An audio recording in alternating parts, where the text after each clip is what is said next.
This morning you did the state of the county. So this is kind of the state of SunTrust Park and the Battery. So just kind of, we started off the preseason. Everybody knows that this is what it looked like back in 2013. And this first slide here basically shows the baseball diagram that everyone is familiar with. That was the original projections that the Braves would be 372 million into the ballpark, and the local contribution would be 300 million, with any overages being paid for by the Braves. Next slide. And then from that, this was basically how the county would be paying, or the local contribution would be met.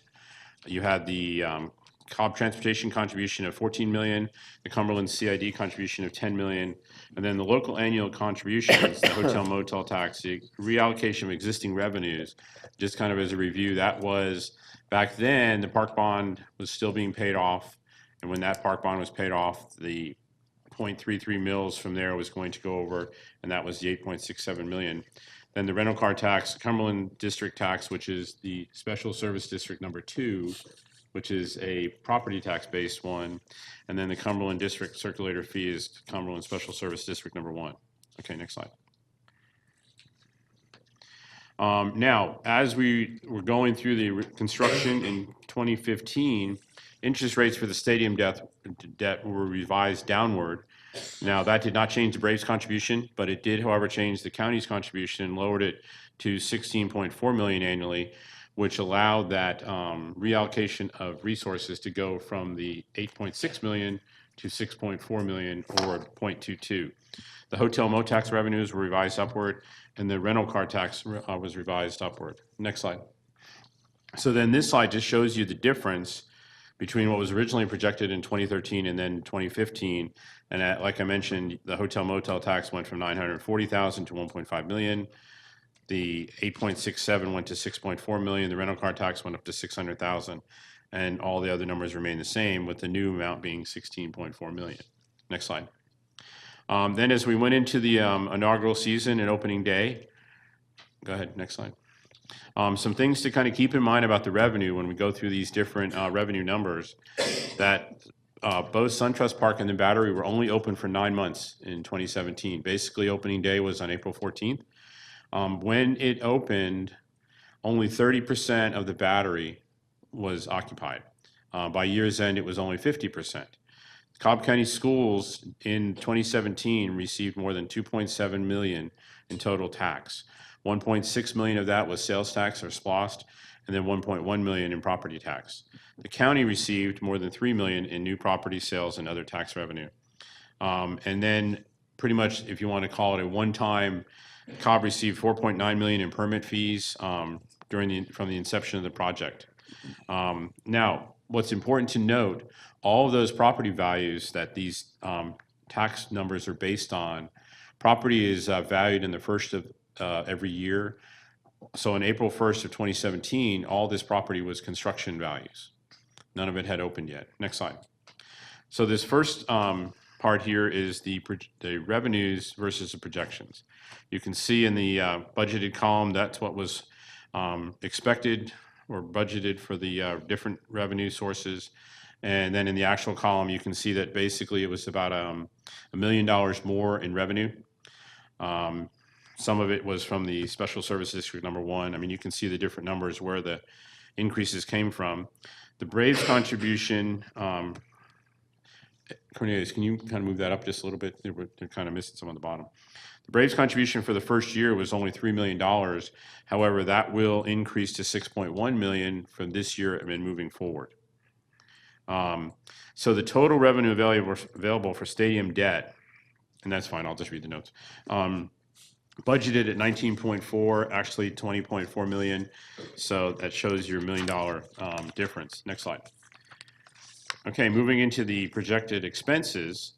Once again, $1 million difference between the revenue available for stadium debt.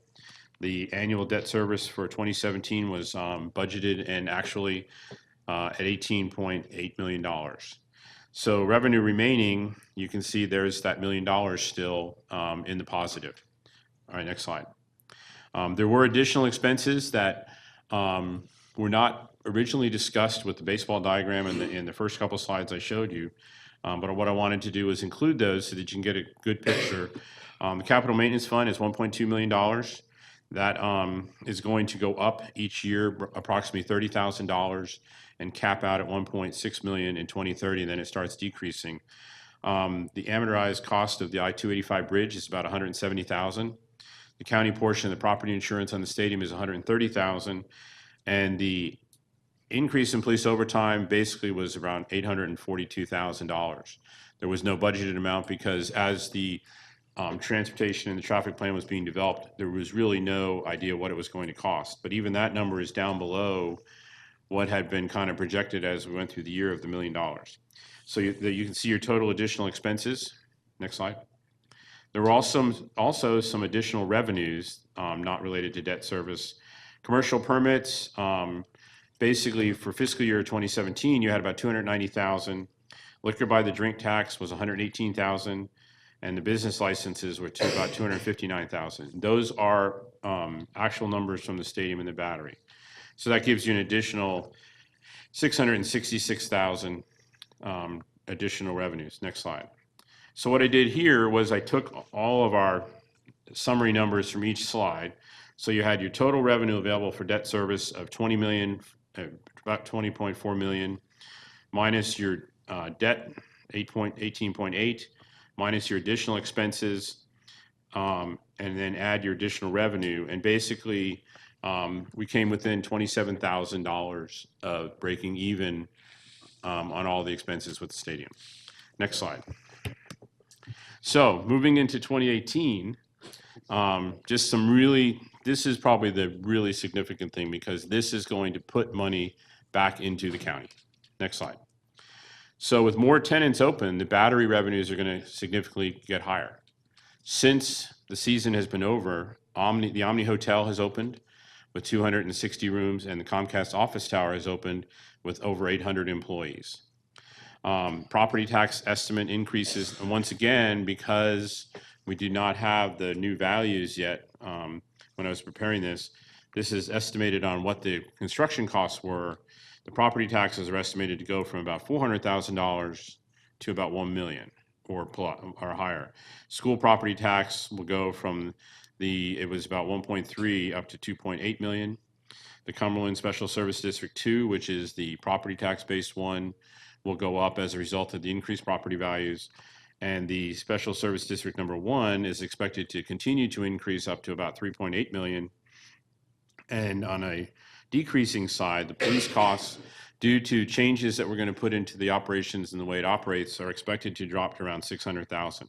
So if you start doing the math there, what's going to happen is there is going to be positive numbers that will allow this board to remove some things from the general fund that are paid for the stadium, but more importantly, there's going to be additional revenue generated by the battery in the stadium that can go towards the general fund expenses.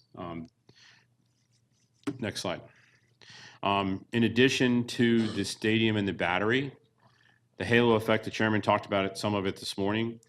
There's been nearly $2 billion investment in commercial properties in the Cumberland CID area. All of that has increased the property tax value in that area.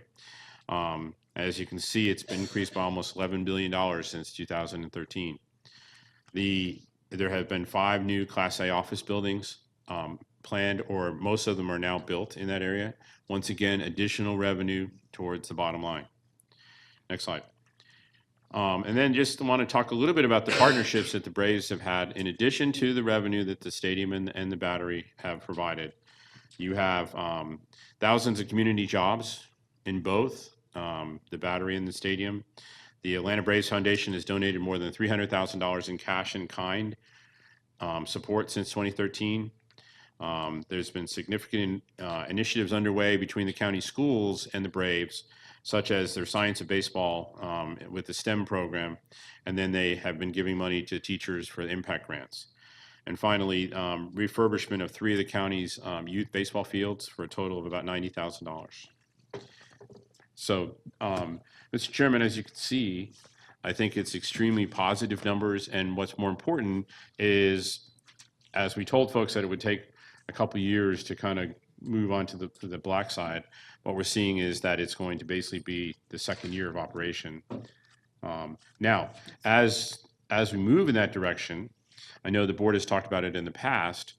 The goal would be to reduce that portion that the citizens pay, the 6.4 million, and have that covered by the other revenue streams, so that ultimately, if you get that 6.4 million down to zero, the citizens are not paying anything for the stadium. And looking at the numbers, I think that's very possible.